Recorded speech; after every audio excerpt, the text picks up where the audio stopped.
Hi everyone, this is Christina, and I just wanted to talk to you about my first intrathecal clinical trial injection of Nivolumab.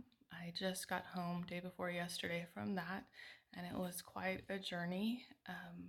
My daughter Caitlin went with me, and this is the first time that she's been in the hospital with me to help me with things, and so that was wonderful to spend time with her and to share this with her was incredible. So I was admitted to the hospital. We saw Dr. Glitza, so she got to meet her and get a hug. I've never had a doctor before that gives you a hug and kisses both your cheeks, and she's just all in. She saw us, and then I was going to be admitted. So before I was admitted, we had time, and we ended up going to look at some houses with a realtor. We're probably going to move to the Houston area. Well, probably, I shouldn't say probably are going to move to the Houston area because my treatments are every 2 weeks. And at this time, I'm literally only home for maybe 4 days, 5 days, if even, sometimes only 3 days. And traveling back and forth isn't good, being exposed to all the germs on planes and in airports and not having time to rest in between everything so I can fight this is just not okay. So things are handled. Like I said in my previous video, Jesus has just been lighting the path and we're just following wherever that leads. My best friend is a realtor here locally, so we've listed our home. It's about to go live on MLS, so if anybody wants to move to Clovis, let me know. Um, and then the Lord sent us a beautiful soul. Her name is Kylie, and she has a son who was born with melanoma, diagnosed at 15 months old, and he's been fighting. He's been fighting for years, and he's a little warrior prince himself. And he went with his mom, to several different houses, and then she sent me some pictures, and there's one, and he's peeking in the window, and she started showing us the house, and it's exactly what we wanted. And it's very peaceful, and it's on Courageous Way.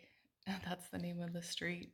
And I was like, "You're kidding me!" And the cross street is Valiant, I think. And I'm like, "Does Superman live on this street?" No, it's just all about courage and valor and strength. And so I'm like, "Oh my gosh!" So my daughter and I went over, and everything just literally fell into place. I videoed my husband as we walk through, and it's just the perfect little house for us to be at peace and happy and to fight this thing. So that happened, and then I was admitted to the hospital, and they just let us rest the night before, the night before the dose.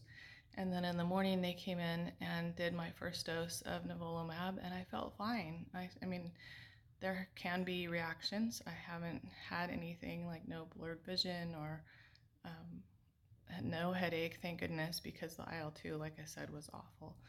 Um, no headache, everything was fine. So they just, you know, watch you over a few hours. In like 4 hours, they come and draw cerebral spinal fluid and test that. And then the research people, I've also signed for them to, they take blood just for research periodically, like every 4 to 6 hours from me. If they can cure this thing with my blood, then I'm all in. So, and at the first day too, my daughter and I, while we were waiting to be admitted because it was late, we went to the zoo, and that was neat just to be able to walk around with my baby girl and to look at all the animals. She's all grown up, but she's still my baby, and we're about to move, and she's going to be here in California for a while, thinking about moving to Houston maybe later on in a few months, but maybe, but we'll see. So being able to just relax for 2 seconds and look at the animals and have some time with her was wonderful. After they gave me my first dose, like I said, I felt good. The next day, usually in the clinical trial, you're dosed with the nivolumab to your brain, and then the second day you have it to your body with a regular infusion. This first time I didn't. It was just to the brain. That's just protocol with the FDA. So the next time I go, it'll be for a longer stay and both doses, and then watching me for 24 hours and releasing me, and then that'll be my life every 2 weeks. fighting this thing. So I just hope and pray that it's fighting away. They did also a brain MRI and showed that everything was stable, and then they did a whole body spine, like from my neck down, MRI, and I'm still waiting for those results. They just need to make sure that the cerebral spinal fluid hasn't had any melanoma floating around in it that would cause any tumors on my spine or anything going on like that. So far, thank God, every single cerebral spinal fluid tap has been negative for any cancer cells. So that's amazing. Like I said, Jesus is just opening doors and fighting this thing. It's like that whole, he's fighting our battles for us. All we need to do is be still. Not exactly still, but, just follow the path. So that's what I'm doing. If you want to continue on this journey with me, hit like and subscribe and the bell for uploads of videos as we go through this and get closer and closer to NED. I'll talk to you soon.